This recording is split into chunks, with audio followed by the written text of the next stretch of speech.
Un gusto estar en tu programa. Adviertes que México está cerca de la declaración de emergencia y las autoridades parecen no darse cuenta. ¿A qué nos referimos? Mira, yo creo que la situación que estamos viviendo es verdaderamente grave, y es verdaderamente grave en materia de salud, en materia social y en materia económica. En materia de salud, desafortunadamente, empezamos el desconfinamiento cuando la curva iba hacia arriba. Si vemos los países, por ejemplo, de Europa, los países más afectados por esta pandemia, ellos salieron del confinamiento cuando iba hacia abajo la curva. Y nosotros salimos cuando iba hacia arriba la curva. No nos alcanzó el tiempo para poder controlar la pandemia.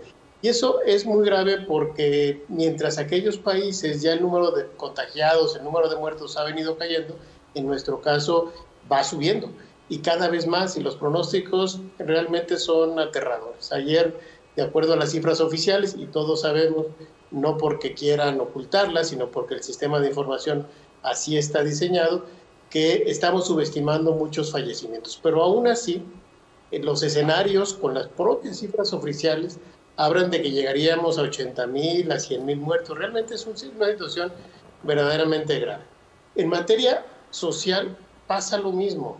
Hay estadísticas, estudios, por ejemplo, de Jonathan Heath, que es subgobernador del Banco de México, que muestran que lo que él llama la tasa de desempleo ampliada es del 33%, es decir, 1 de cada 3 personas en la fuerza de trabajo está desempleada.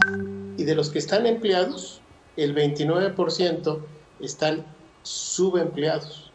Cuando vemos las cifras, por ejemplo, de pobreza, y las de Coneval y las de Naciones Unidas, que hablan de que 10 millones de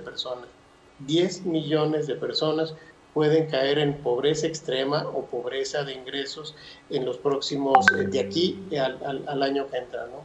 Hoy también hay un estudio de la UNAM que sale publicado en Nexos que habla de algo similar, que 16 millones de personas en estos meses están cayendo en pobreza alimentaria, no tienen ingresos suficientes para los alimentos.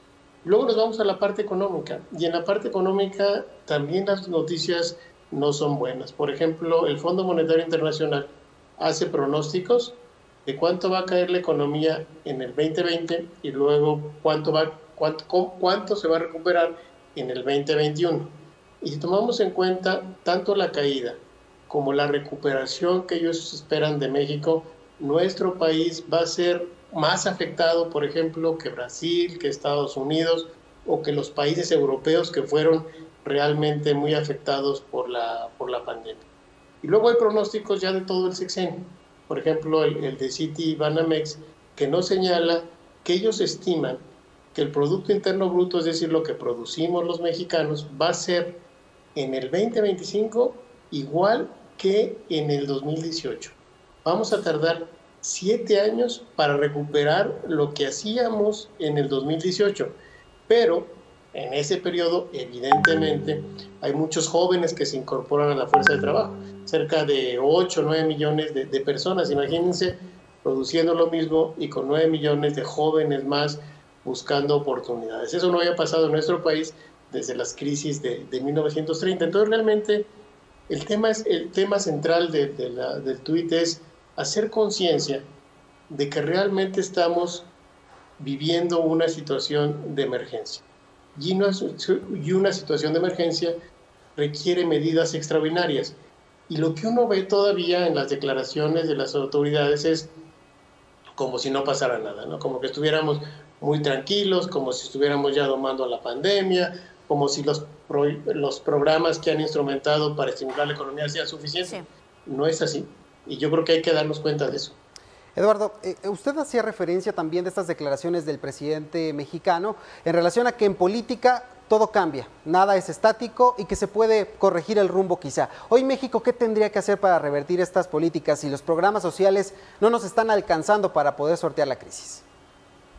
Sí, yo creo, sí, sin duda, ¿eh? Yo pienso que él lo dijo de regreso de la entrevista con el presidente Trump, que no todo es fijo, que política es también tiempo, decía, ¿no? Que que no todo es fijo, que uno puede ir cambiando de opinión, y creo que es momento de que él mismo aplique eso en nuestro país y cambie de opinión. Primero reconocer efectivamente que estamos en una situación grave. Y segundo, tomar medidas de Estado. Hasta ahora hemos tomado medidas de gobierno, medidas que solo abarcan el gobierno federal, y yo diría medidas muy tibias, muy tibias, que realmente no alcanzan a atender los problemas económicos, sociales, ni de salud que estamos viviendo. Entonces, lo primero, reconocerlo. Segundo, invitar a todos a participar, no trabajar solos. El gobierno ha estado trabajando en solitario. Hay que trabajar con los gobiernos estatales, con los gobiernos municipales, hay que trabajar con los empresarios, hay que trabajar con las asociaciones de la sociedad civil para dar una respuesta de Estado, no de gobierno ante esta crisis. Me parece que eso es fundamental, y las medidas ahí están. Incluso se están discutiendo con los legisladores en temas del ingreso vital. Realmente, sí, el presidente no quiere apoyar mucho a las empresas. No quiere apoyar nada a las empresas, lo ha dicho de manera muy clara. Pero aún en la parte social, me parece que se han quedado cortos sus programas. Hay que realmente apostarle fuerte para que las familias en México no pierdan tanto bienestar como lo están perdiendo. Esas fisuras con el sector empresarial, esa distancia con los gobernadores, incluso a la hora de tomar medidas para la reapertura económica, es lo que de alguna manera está causando que los efectos sean aún más agresivos en términos sociales, económicos, incluso sanitarios. Fíjate que yo pienso que sí. Un país tan diverso, un país tan diferente en todo su territorio, un país tan grande, no puede atender una pandemia de este tamaño solo el gobierno federal. Debe necesariamente incluir a los demás actores. Yo los veo cansados. Yo veo al sector empresarial que ha hecho muchas propuestas y el presidente de la República no les ha hecho caso. Yo veo a los gobernadores de la misma manera. No los han atendido, no los están escuchando. Por ejemplo, Joel, una propuesta que cuando era el gobernador de Querétaro, presidente de la CONAGO, el presidente de la República le pidió que le diera un proyecto en cada estado de la República de infraestructura. En estos momentos sería realmente muy oportuno que el presidente escuchara a los empresarios e impulsara ese proyecto de infraestructura que le plantearon a él cada uno de los gobernadores del país. Eso podría endeudarse, podría hacerlo, los mercados lo recibirían con gusto y empezaría a detonar la actividad económica a lo largo y ancho del país.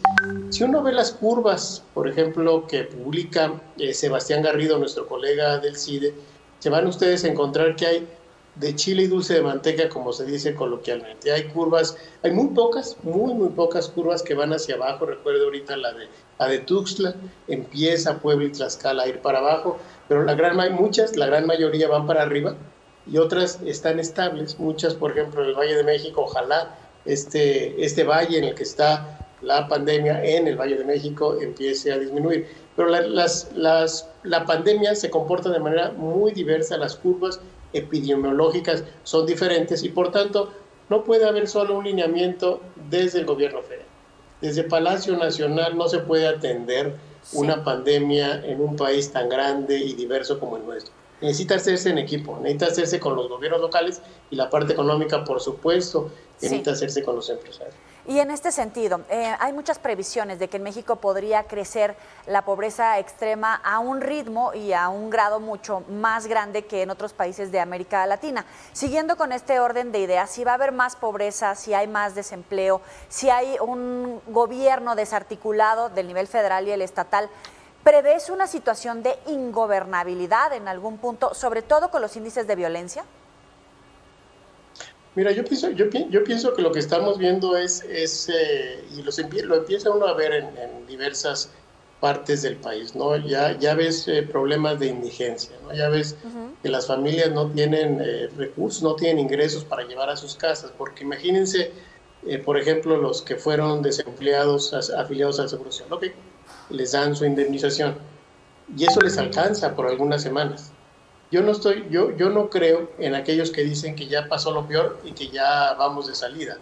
porque en realidad esas familias que se quedaron sin ingreso se acabaron en estos días, en estas semanas, su indemnización y sus ahorros. Sí. Y el problema va a venir en las siguientes semanas, el problema va a venir en los siguientes meses. Si no consiguen empleo y ya no tienen ingresos, sin duda, pues vamos a empezar a tener problemas serios digamos, de indigencia, problemas. Yo no sé si la violencia, porque yo no coincido mucho en que la pobreza traiga violencia, pero yo creo que sí mucho, pero mucho malestar social, y es algo que no necesita tener el país, sino lo contrario. Eduardo Sojo, le agradecemos mucho estas reflexiones aquí en Mega Noticias TVC. Por supuesto, la entrevista la podrán encontrar en nuestras redes sociales y a través de nuestra aplicación móvil. Gracias. Al contrario, mucha suerte. Ánimo. Ánimo. Ánimo. Buen análisis. Sí.